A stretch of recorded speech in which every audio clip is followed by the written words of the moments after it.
आइए आइए आइए, आप सब लोगों को मेरा नमस्कार। वाह, 5 बजे बोला तो आप लोग ठीक 5 बजे आ गए हैं। अरे कौन बोलता है यहाँ के लोग टाइम पर नहीं आते? बाजू, 1 मिनट बाजू, पैसा देना शुरू कर दिया क्या? अरे सुनिए, फिक्र मत कीजिए, कार्यक्रम अभी शुरू हुआ है। तो सब लोग आ गए भाई? हाँ भाई आ गए। मैं काम करता हूँ, एक एक करके सबका नाम पढ़ता हूँ। जिस जिसका भी नाम आए हाथ ऊपर करके हाजिर हो कह देना, ओके? हाँ। शाबाश। हरिराम नाविद 12,250 रुपए। अच्छी। हाँ। प्रभाकर शेट्टी 13,900 ब्याज मिला के। हाजिर। क्या हाल है भाई? हाँ ठीक है। रघुवीर ग्वाला 20,500। अच्छी। हाँ, घर पे सब कैसे हैं? हाँ, ठीक है। चलो। अबे ओए, पहले मेरा पैसा चुकता कर और मुझे दफा दफा कर। अरे शर्मा जी, सबसे ज्यादा पैसे इन्हीं को देने हैं और यही सबसे लेट आ रहे हैं। अब और देर मत कर, मेरे पैसे निकाल। शांति शांति। देखिए, शर्मा जी के पैसे मिला के कुल 13,90,000 रुपए देने हैं मुझे आप लोगों को। उतने नहीं है मेरे पास, थोड़े कम है। कितने कम है? ज्यादा नहीं, थोड़े से। अरे फिर भी कितने? 100 रुपए। कोई बात नहीं। नहीं, 100 रुपए ही है मेरे पास, बाकी के 13,79,900 रुपए कम। अरे पैसे निकाल, पैसे निकाल। तू निकाल पैसे, निकाल। अरे इसे मत इसमें छूइए। क्या है? चूहे मारने का जहर।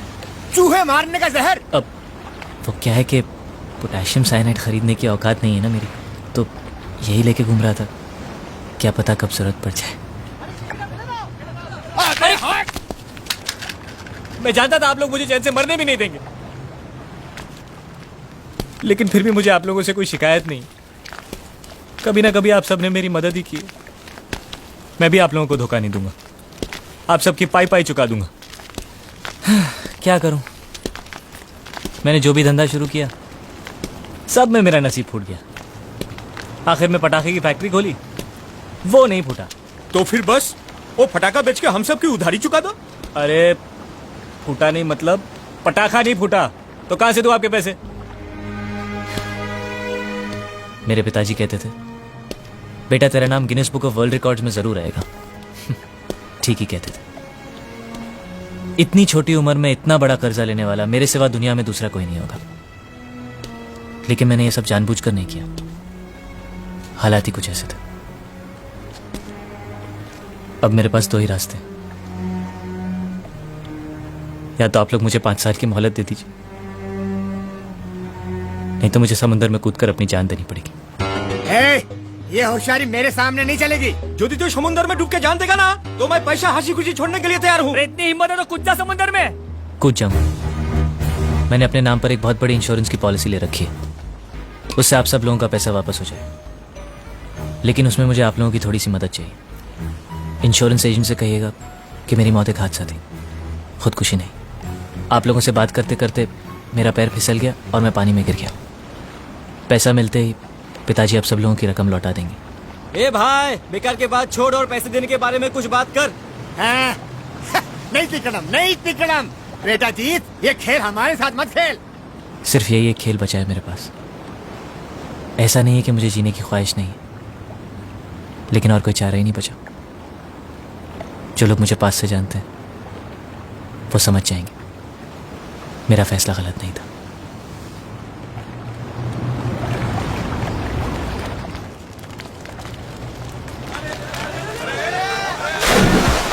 अरे सचमुच डूब गया। अरे सुनो जीत।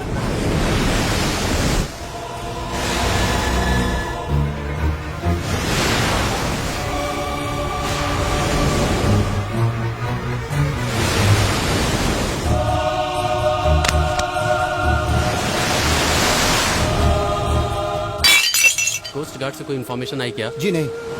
क्या हुआ, बॉडी मिली या नहीं? जी नहीं इंस्पेक्टर, अभी तक बॉडी का कुछ पता नहीं। आपने ठीक से ढूंढा?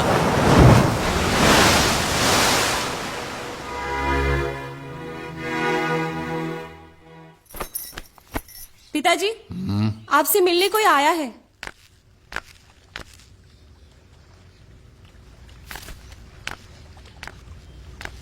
फरमाइए। मास्टर जी, हम आपसे नहीं जीतू जी से मिलने आए हैं। जीतू, जीतू। जी पिताजी। ये लोग कह रहे हैं कि ये तुमसे मिलने आए हैं। हाँ, आपको तो मैं जानता हूँ, लेकिन मुझसे क्यों मिलने आए पिताजी? मैं जानता हूं कि क्यों आए हैं। हाँ, मैं भी जानता हूँ। मैंने सोचा मुझसे मिलने से पहले एक बार आपको देख लेते। क्यों? मैं कोई बंदर हूं जो खेल करता रहूं ताकि जो भी आए पहले मुझे देखे? अरे पिताजी, आप इसको नहीं जानते? बबन राव भाजी वाला, याद है आपको जब मैंने लॉटरी का बिजनेस शुरू किया था? हाँ, जो बर्बाद हो गया था। तो अब इसी ने मुझे बैंक का ब्याज वापस करने में मदद की थी। अब ब्याज और पैसा मिला के 40,000 रुपए होते हैं। तंग आ गया हूं मैं इसको बोल बोल के, कल दे दूंगा, कल दे दूंगा, कल दे दूंगा, कल दे दूंगा। फिर भी इसको मेरी बात का यकीन ही नहीं होता। आपको इसको पैसे नहीं देने, सिर्फ एक तारीख देनी है। वो मान जाएगा, वो मान जाएगा। बराबर। उनको एक तारीख देना और फिर ठीक उसी तारीख वाले दिन गायब हो जाना। तुम्हारी ये कला मुझ में नहीं है बेटा। वो तो उसको भी पता है पिताजी, इसलिए उसने कहा आप बोलेंगे तो ही मानेगा। प्लीज मेरी मदद कीजिए पिताजी, नहीं तो मुझे अपने आप को फांसी पर चढ़ाना पड़ेगा।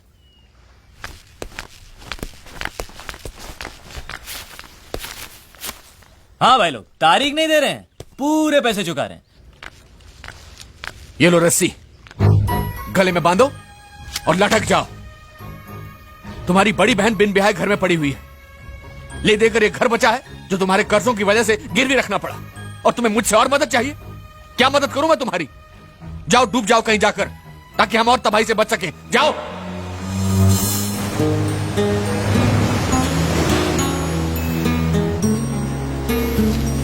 देखो, हम लोगों ने जो फैसला किया था उस फैसले को लेकर तुम मेरी बेटी की जिंदगी बर्बाद मत करो। कैसी बातें कर रहे हैं अंकल? मैं आज तक कभी आपके रास्ते में आया हूं? आप एक काम कीजिए, आप पूजा के लिए एक अच्छा सा लड़का ढूंढिए और उसकी धूमधाम से शादी कराइए, और उसमें सबसे आगे मैं रहूंगा। खुश? अरे मानेगी तब ना, वो सालों से बस एक ही जिद पर अड़ी हुई है, शादी करेगी तो तुमसे। आप उसको क्यों कोस रहे हैं? जब से होश संभाला है एक ही तो बात सुनते आए हैं कि मैं उसका हूं और वो मेरी। मानता हूं, हम लोगों की भी यही इच्छा थी, लेकिन मुझे नहीं पता था कि तुम बड़े होते होते इतने बड़े निकम्मे बनोगे। आप उसके लिए लड़का ढूंढिए, मैं उसे मना लूंगा। उसकी जुदाई का दुख मुझसे सहा नहीं जाएगा, लेकिन कम से कम वो शांति से तो जिएगी। अरे नहीं मानेगी वो। जब तक तुम उसके सामने खंबे की तरह गड़े रहोगे, वो किसी और से कभी शादी करने के लिए राजी नहीं होगी, समझे? इसीलिए कहता हूँ भाग जाओ, कहीं दूर भाग जाओ, और सालों के बाद लौट कर आना। नहीं आओगे तो भी चलेगा। क्या है, तुम्हारे लेनदारों से छुटकारा हो जाएगा, और मैं मेरी बेटी की शादी कहीं और करवा सकता हूँ, समझे? अब ये मत कहना जाने के लिए पैसे नहीं है। ये ले पैसे, अरे रखो, और इसे लौटाने के बहाने भी वापस नहीं आना।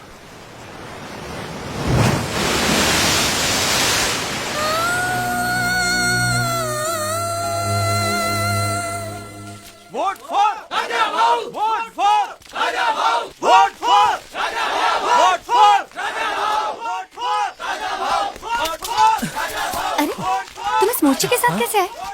सब काम धंधा छोड़ के राजनीति में लग गए क्या? अरे राजनीति नहीं, ये तो तरकीब है लेनदारों से बचने की। जब मैं मोर्चे में शामिल होकर निकलता हूँ ना, तो मेरे लेनदार मुझे पकड़ नहीं पाते। सुबह जब मैं घर से निकला तो मुझे बीजेपी का मोर्चा मिला, उनके साथ चलते चलते मैं पोस्ट ऑफिस तक पहुंचा। वहां पता चला कि उनको लेफ्ट जाना था और मुझे राइट, तो मैं निकल गया।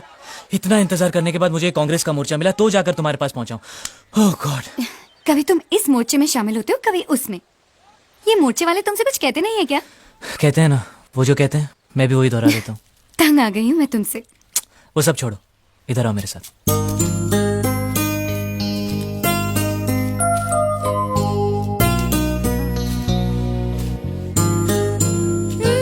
बेकार की बातें मत करो। मैंने कभी तुम्हें शादी की बात को लेकर परेशान किया है क्या? जब तक तुम्हारी सारी परेशानियां दूर नहीं हो जाती, मैं तुम्हारा इंतजार करने के लिए तैयार हूँ। कब तक? चाहे कितना भी वक्त गुजर जाए, कुछ भी हो जाए, आखिर एक दिन हम साथ साथ जिएंगे ना। बस मेरे लिए तो उतना ही काफी है। ऐसा नहीं हो सकता पूजा। मेरे सर पर उधारी का इतना बोझ है कि मैं एक चींटी का वजन भी नहीं झेल सकता। और सच पूछो तो ऐसे हालात में तुम भी मेरे लिए एक बोझ हो। हमें अलग होना ही होगा पूजा। अब तुम घर जाओ। अगर ये मोर्चा निकल गया तो शाम तक और कोई मोर्चा नहीं है जो मेरे घर तक जाए। जी शिवा दादा, जी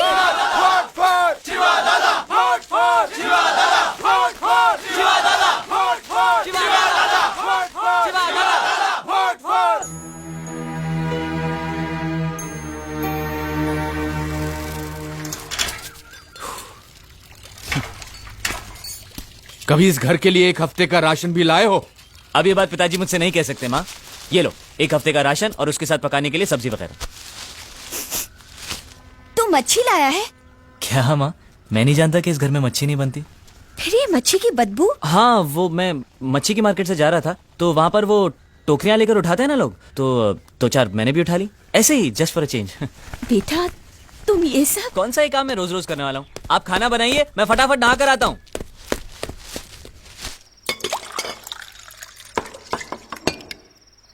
माँ तुम खाना नहीं खा रही? मैं बाद में खाऊंगी। ऐसे थोड़ी चलेगा, इतनी मेहनत की है मैंने, मेरे हाथ का एक निवाला तो तुमको खाना ही पड़ेगा। अरे। आ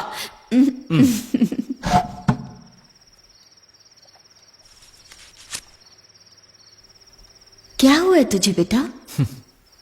बहुत बड़ा गुलदस्ता दिया था ना माँ मैंने तुझे वादों का। बड़ा घर, नई गाड़ी, नौकर चाकर। सब कुछ तैयार है? लगता है मैं तुम्हें कुछ भी नहीं दे पाऊंगा माँ, कभी भी। मुझे कुछ नहीं चाहिए। लेनदारों से पीछा छुड़ाने के लिए जो तू पागलों की तरह भागता फिरता है ना, मुझसे सहा नहीं जाता। तू फिक्र मत कर माँ, उसका रास्ता है मेरे पास। उसके बाद मेरे पीछे कोई नहीं भागेगा। अच्छा, ऐसा क्या है? जब होगा तो तुम्हें खुद ही पता चल जाएगा। हो सकता है पहले तुम्हें थोड़ा दुख हो, लेकिन मुझे कभी गाली या बद्दुआ मत देना।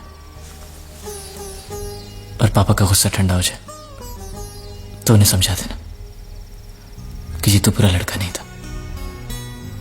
उसने जो भी कुछ किया जानबूझकर नहीं किया। और हाँ, उनसे भी जरूर कहना कि मैं उनसे बहुत प्यार करता था। जो लोग बॉडी ढूंढने गए सब वापस आ गए हैं। आज नीचे का पानी बहुत तेज खींच रहा है, बॉडी मिलने की उम्मीद कम है। आप मास्टर जी को घर ले जाइए।